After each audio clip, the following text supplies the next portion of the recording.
Almighty இந்த God, அதாவது goddess, நம்ம கடவுளோடு ஈர்க்கப்படுற டைரெக்டான ஒரு கனெக்ஷனுக்கு ஒரு நம்பருக்கு ஒரு வேல்யூ உண்டு. அப்போது நவகிரகங்களுக்கு 9 முக்கியமாக தேவைப்படுது. அதோட சப்போர்ட்டிவ் நம்பர் 6, அதோட ஆட் நம்பர் வந்து பார்த்திங்கன்னா 3.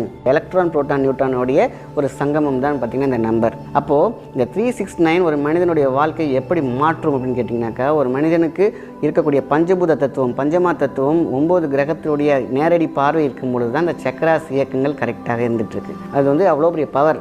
எதை நினைத்து நீங்கள் எழுதுறீங்களோ அது அதுவாக ஆகும், எதுவாகிறாயோ அதுவாகும். ஒரு முக்கியமான ஒரு கான்செப்ட் இருக்கு இல்லையா, அதை ஏற்படுத்தக்கூடிய ஒரு மிக சக்தி வாய்ந்த நம்பர் தான் வந்து பார்த்திங்கன்னா 369. ஸோ அப்போ 3 சேரும் பொழுது பார்த்திங்கனாக்கா எல்லாத்தையும் கூட்டி பார்த்திங்கன்னா 9 தான் வரும். பிளானட்ஸோட கனெக்டிவிட்டி எக்ஸ்ட்ரீம் பவர் பாயிண்ட். நீங்கள் அழகாக ஒரு பேப்பரில் ஒரு அடிக்கு ஒரு அடி ஒரு பேப்பரில் ஒரு ட்ரையாங்கிள் வரைஞ்சிக்கோங்க.